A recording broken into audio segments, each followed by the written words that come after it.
Magandang umaga mga bata! Kamusta kayong lahat? Mabuti naman kung gano'n. Kumain na ba kayo bago kayo pumasok sa eskwelahan? Magaling! So class, bago tayo magtungo sa ating pag-aaralan, maaari ko bang tawagin si Jordan dito sa harapan para i-lead ang ating prayer? Halika dito sa harapan, Jordan, lead mo ating prayer. Okay? Okay, class, let's bow our head and let's pray. Then to the Father, to the Son, to the Holy Spirit. Amen. Lord, thank you po sa araw-araw na paggabay niyo po sa mga batang ito hanggang sa kanilang pagpasok, pag-uwi, at sana po bigyan niyo po sila ng kalakasan sa araw-araw na pagpasok nila sa eskwela hanggang sa kanilang mga bahay. In Jesus' name, Amen! Then to the Father, to the Son, to the Holy Spirit. Amen.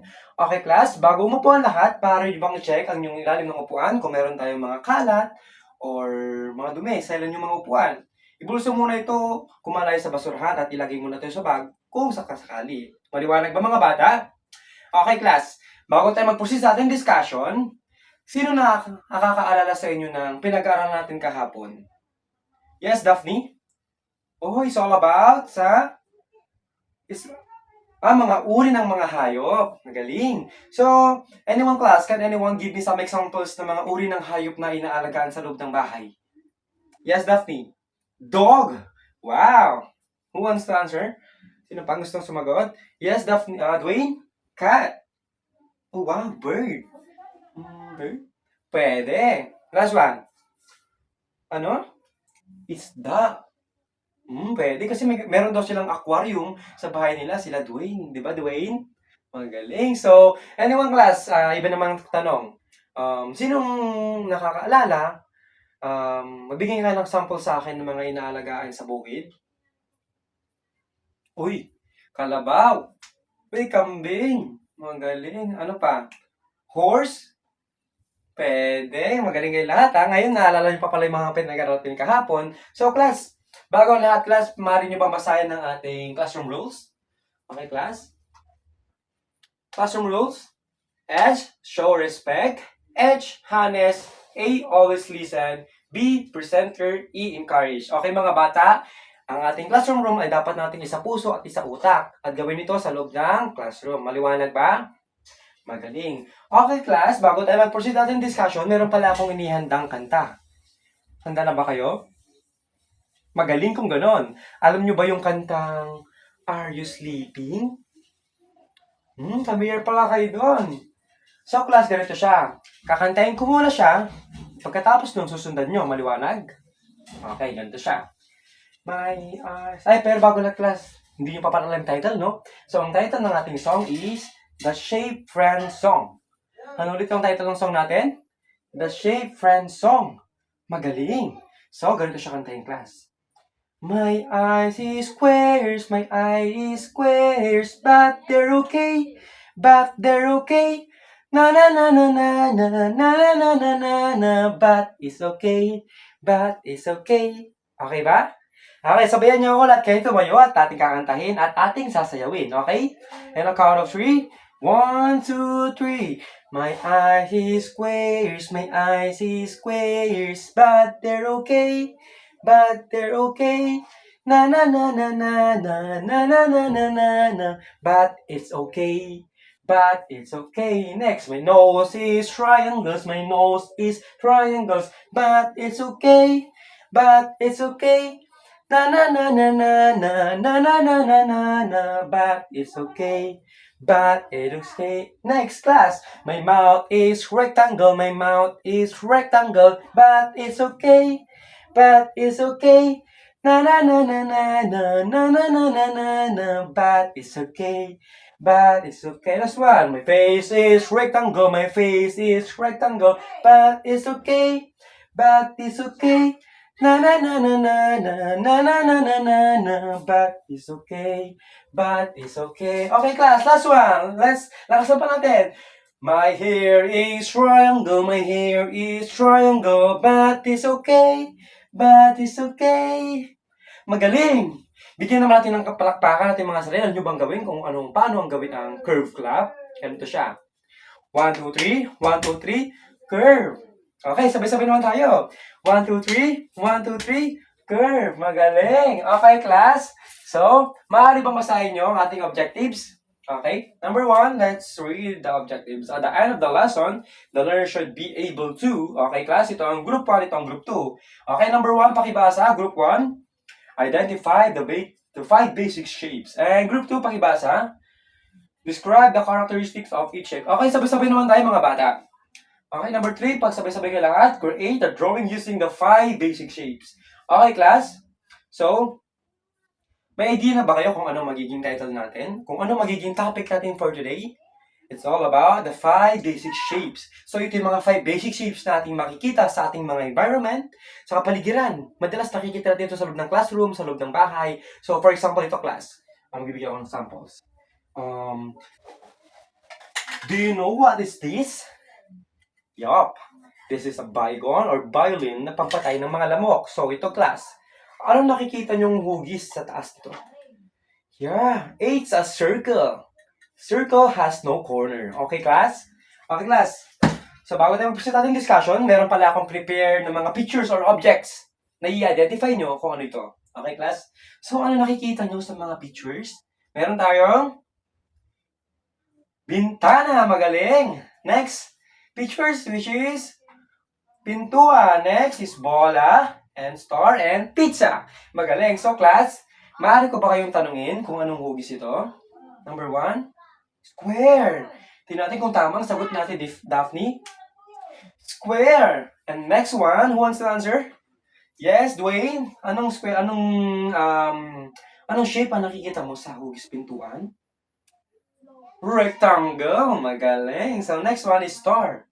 Tama ba ang sagot ni Ate Dangdang? Magaling. Sagot naman ni Jordan ay sa pizza ay hugis triangle. Tama ba?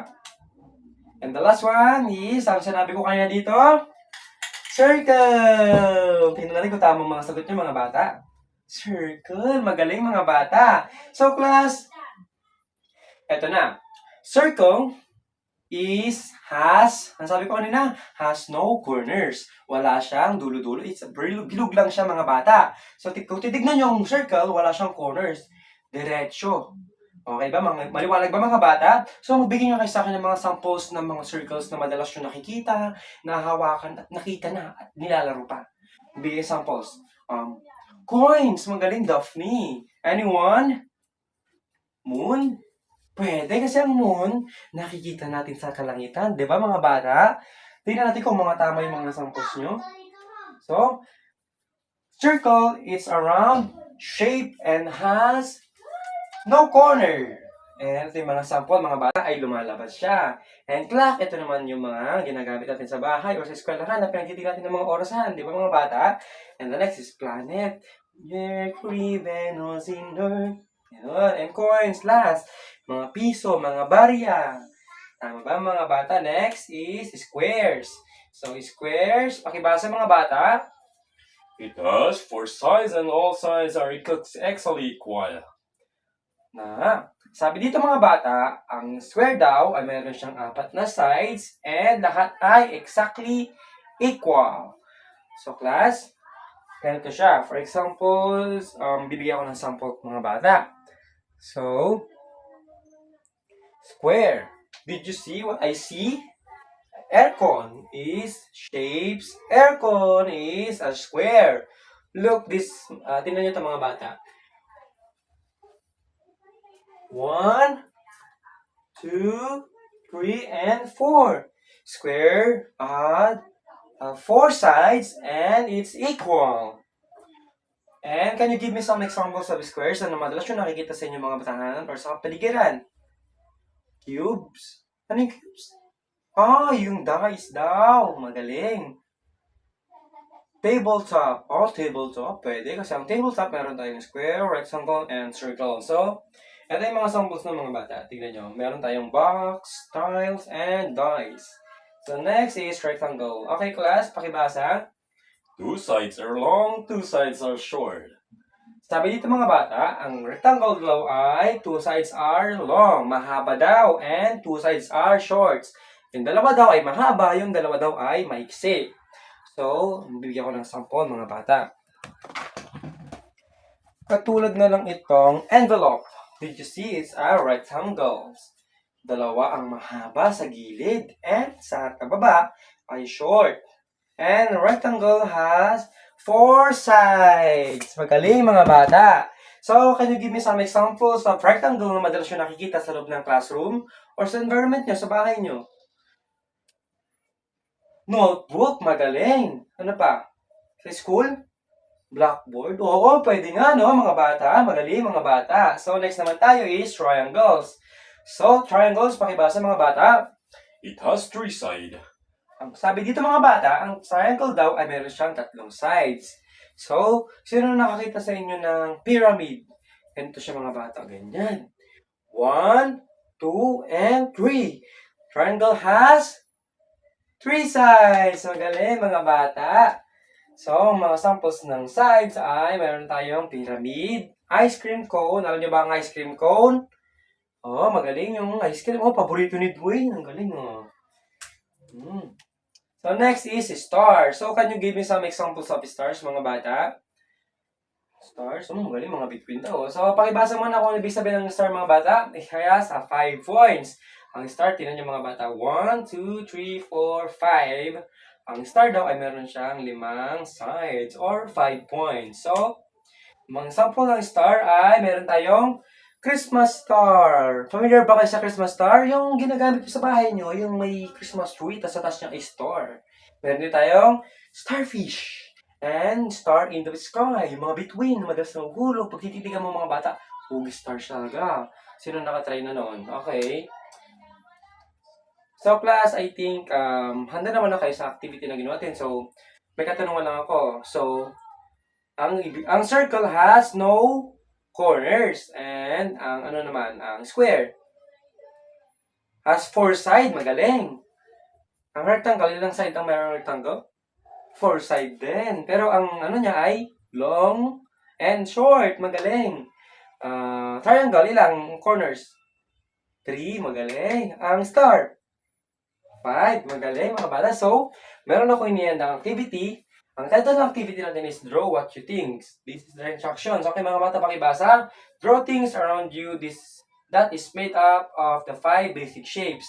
Sabi dito mga bata, magsusulat kayo, gagawa kayo ng activity na konektado sa ating topic, which is the 5 basic shapes. Meron tayong circle, square, triangle, star, and rectangle. Magaling mga bata. So, okay class, pakilabasan yung mga papel at mag-start na tayo. Okay? Labas nyo yung mga papel. Mag-start na tayo. Okay? Meron tayong timer. 5 seconds lang mga bata. Okay? You may start your activity. Tapos na ba mga bata? Okay class, I give you 2 minutes before bago nyo tapusin yan. Okay? Okay na class, time is up. Tapos na ba lahat? Pakipasa ng papel dito sa harapan. Pakipasa side to side, paharap at papunta sa akin para mabilis ang pasahan. Okay? Okay. Kukulit ko na mga bata. Okay class. Meron pa tayong isang activity which is the matching type. Familiar ba kayo sa matching type? Okay class, i-distribute ko lang yung mga papel na ninyong answeran. Okay, class. Sabi dito is column A and column B. Sa column A, meron tayong circle, rectangle, triangle, star, and square. I-connect nyo lang siya kung saan siya nakatugma. Okay, maliwanag ba? Okay, class. Okay, you may now start your activity. Tapos na ba lahat? Okay, magaling pakipasa na mga bata. At mag-check tayo, okay?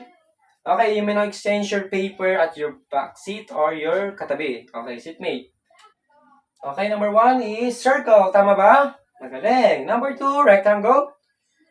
Pangilan? Una. Okay, tama. Number 3, triangle. And number 4, star. And number 5 is square. Tama ba lahat? Okay, you may now pass your paper and I will collect it. Okay, class? Pakipasa na. Okay, class, bago tayo magtapos sa ating discussion, maaari nyo bang kopyahin ang nasa digital natin? Homework, assignment ko ipapasok nito sa akin bukas. Okay, maliwanag ba mga bata? Okay, draw your house using at least 5 different shapes. Color it and bring it tomorrow. mag-drawing kayo ng kanya-kanyang bahay ninyo, okay? Na konektado sa 5 basic shapes, kulayan nyo na rin para maganda, tignan, at may buhay. Okay, mga bata, ipapasok nyo sa akin ito bukas, ha? Okay. See you, class. Pero bago lahat, tumayo ka lahat at tayo manalangin. Okay, then to the Father, to the Son, to the Holy Spirit. Amen. Thank you, Lord, sa araw po na ito at ginabayan yung mga batang ito at bigyan nyo po silang lakas hanggang sa kanilang pag-uwi. Gabayan nyo po sila sa kanyang pag-uwi at sa kanilang paglalakbay patungo sa kanilang mga mundong takanan. In Jesus' name, Amen. And Father, to the Son, and Holy Spirit. Okay, class. Song na tayo ng babay, okay? Paalam na sa'yo. Paalam na sa'yo, teacher, classmate, bye-bye.